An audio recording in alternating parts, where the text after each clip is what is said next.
there's some big hotel, and me and a comedy buddy were checking out. We had to get out that night, and while I was walking downstairs to grab all my stuff, I saw a really tall, really skinny Tom Hanks coming around the way, and he was all sorts of pissed about something.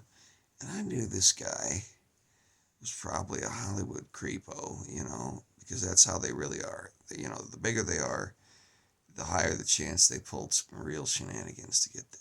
And there's controversy going around about Mr. Hanks.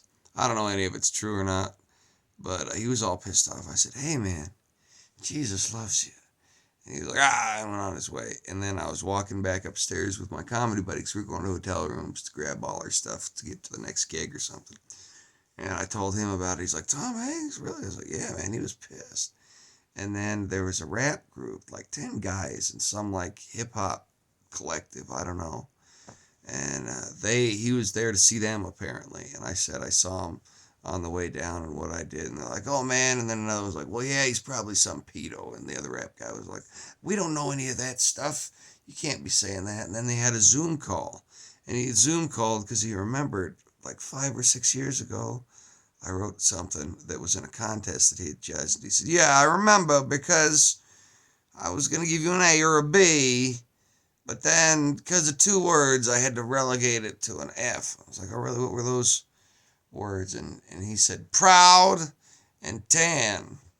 I said, "Really? That's kind of interesting, because at that time, 5 or 6 years ago, proud and tan would have indicated, an ethnic group that were proud of their racial makeup. And these days with BLM, that seems to be what the left sort of likes. So, by drawing a contrast between characters in that way, I was incidentally ahead of my time, wasn't I? And then the line dropped.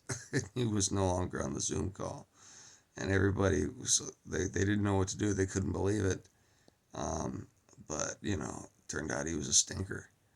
And then, and the sad part of the dream happened.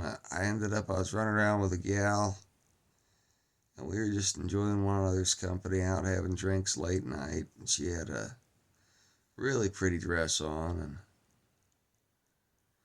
it was one of those things, where you're always headed to a destination you never arrive at. And then I woke up.